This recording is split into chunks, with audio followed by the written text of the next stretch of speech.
Chapter 9 11 দাগের দুয়েরটা √5 plus √3 এবং √10 plus √8 মধ্যে কোনটি বড়। তাহলে এখানে দুটো করণী বড় ছোট দেখতে গেলে কি করতে হবে, করণী দুটো স্কোয়ার করতে হবে। √5 প্লাস √10 স্কোয়ার সমান হচ্ছে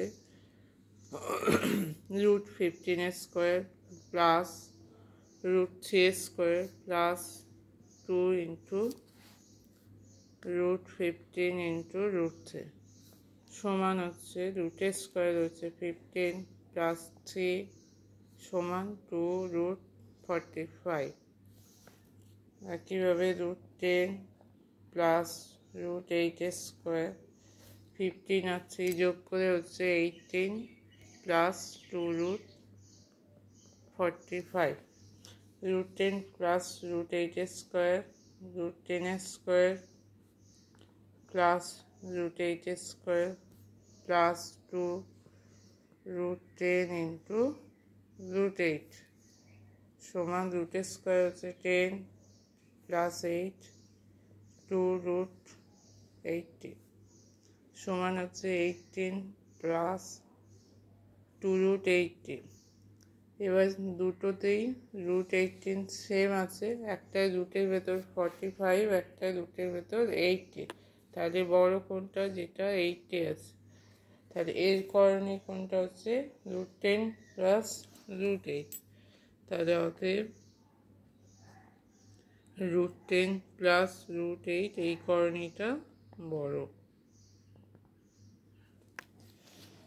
আচ্ছা, এরপর 3-এরটা দুটো মিশ্র দ্বিঘাত করণী লিখতে হবে যাদের গুণফল মূলদ। তাহলে আমরা যদি একটা করণী 3 প্লাস √5 নিই, তাহলে আর একটা করণী কী হবে 3 মাইনাস √5। তাহলে এই দুটো করণীর যোগফল এবং গুণফল মূলদ সংখ্যা। করণীদ্বয়ের যোগফল ও গুণফল মূলদ সংখ্যা। তারপরে যে কোনো দুটো অনুবন্ধীকরণের উদাহরণ নিতে হবে, কারণ একমাত্র অনুবন্ধীকরণের যোগফল এবং গুণফল মূলদ সংখ্যা হয়। তাহলে একটা করণী যদি আমরা 3 প্লাস √5 নিই, তার অনুবন্ধীকরণে কী হবে 3 মাইনাস √5। তাহলে দুটো করণী হবে 3 প্লাস √5 এবং 3 মাইনাস √5, যাদের যোগফল এবং গুণফল মূলদ সংখ্যা হবে।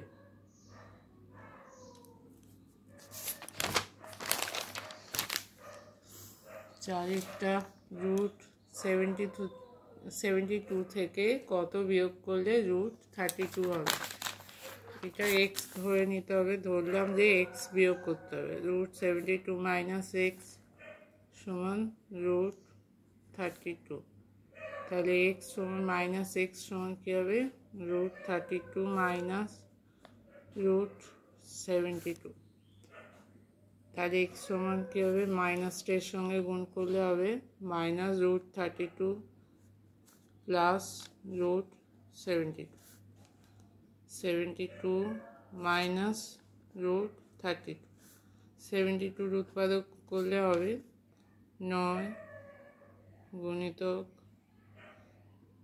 2 গুণিতক 4, 9 4 36 2 72, 32কে ভাঙলে হবে 16 গুণিতক 2 সমান হবে 9-এর বর্গমূল হচ্ছে 3, 4-এর বর্গমূল হচ্ছে 2,